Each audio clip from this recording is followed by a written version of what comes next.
大家好，我是 Tony。我們在彰化旅行的第二天，晚上要住在鹿港天後宮香客大樓。這是我第3次住香客大樓，就拍一支開箱影片。我們今天是住宿在鹿港天後宮香客大樓的9樓，這邊的視野非常好。那住在這裡的話，車子是可以停在地下室 V2 的停車場。不過如果是假日的話，車子停滿可能就要停到附近的平面停車场，走過來的話大概要8、9分鐘吧。那我們是非假日住宿，所以 V2 的停車空位還蠻多的。鹿港天後宮香客大樓整個空間還蠻寬敞的，這邊是陽台，展望非常棒。那這房間的走道也非常的寬敞。那這裡算是一個交誼廳吧，公共休息區。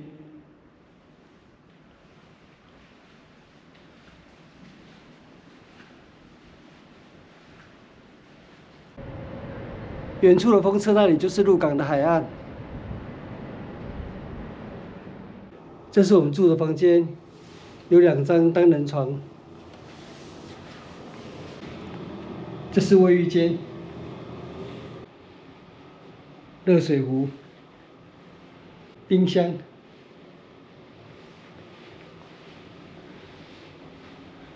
這個房間還蠻寬敞的，1500元。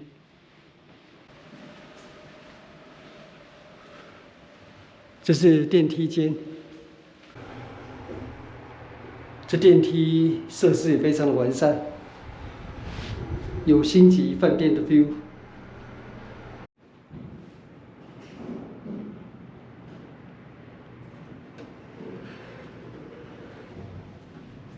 這是接待大廳，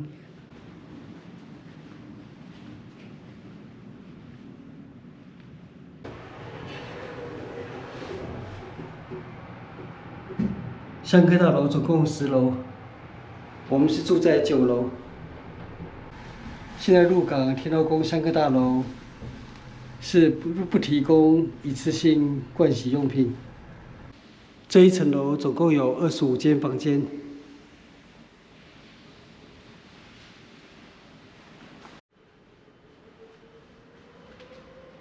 現在下午4點過後，我在香客大樓還沒遇到什麼住宿客，非常的安靜。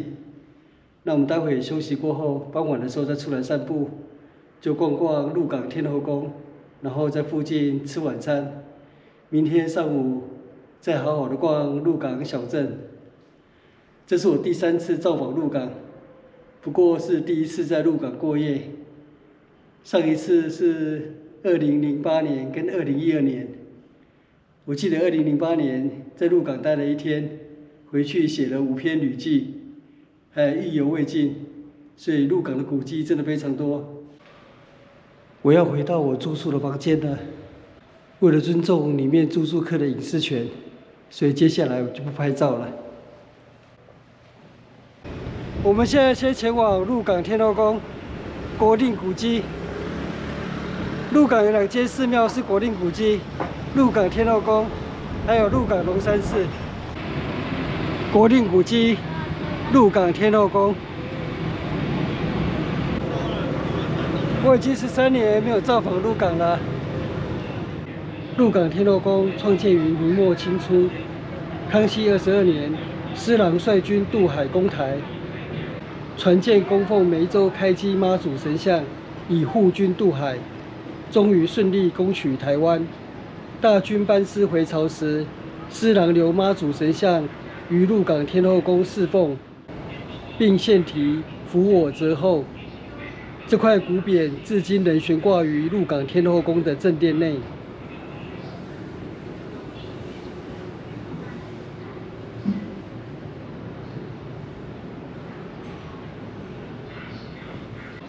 扶我澤後，這是康熙22年靖海侯施琅所獻的匾額。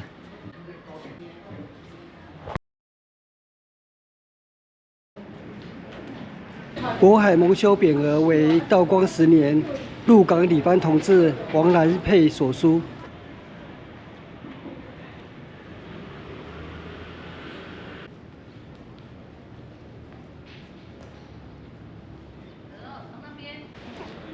這邊有3塊古匾：神招海表、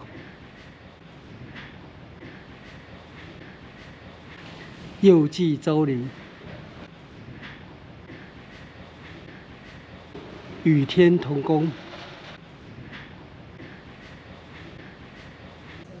正殿神龕內最大尊的媽祖聖像是正殿媽祖，為昭和年間天後宮重修時所新塑。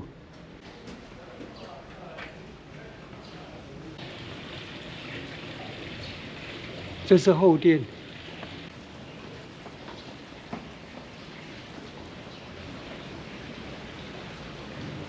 這邊兩側各有一座巨型的石燈籠。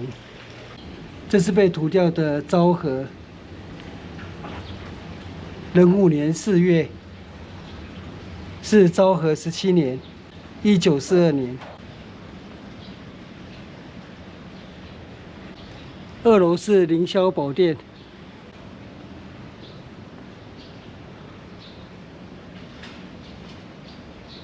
主是玉皇大帝。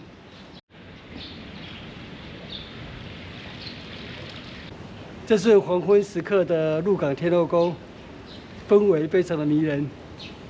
我記得上一次造訪的時候，鹿港天後宮是熱熱鬧鬧，進香的遊客非常多。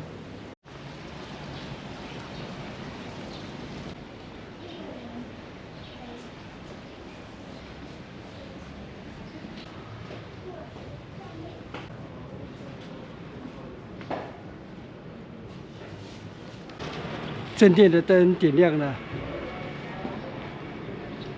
上面的匾呢寫着舊主宮。鹿港有2座天後宮，所以這間舊廟就被稱為舊主宮，那新廟就稱為新主宮。新的天後宮是在乾隆時期林爽文事件之後，乾隆皇帝為了感謝天後媽祖協助平亂，所以在鹿港又賜建了一座天後宮。所以鹿港變成有2座天後宮，那舊的就被稱為舊主宮，新的被稱為新主宮。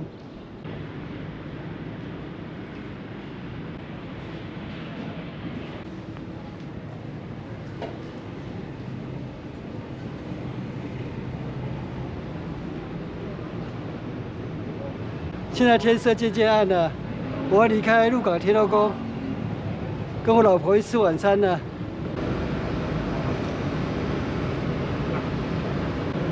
那我今天下午簡短的鹿港天後宮香客大樓，還有鹿港天後宮之旅，就到這邊結束。謝謝收看，我們下次見，拜拜。今天晚上睡飽之後，明天早上再好好的逛一逛鹿港的古蹟。哇，這是我的晚餐。哇，這是你的豬肉藕爹跟蚵仔藕爹。豬肉爹沒有藕。哦，豬肉爹，豬肉爹跟藕爹。然後這個是炸豆腐，对吧？因為我是一竅不通，我對吃的是一竅不通，萬般自在。影片下方的文字資訊欄裡面有本次旅行路線的 Google 地圖網址連結，歡迎您點選網址，打開地圖作為旅行的參考。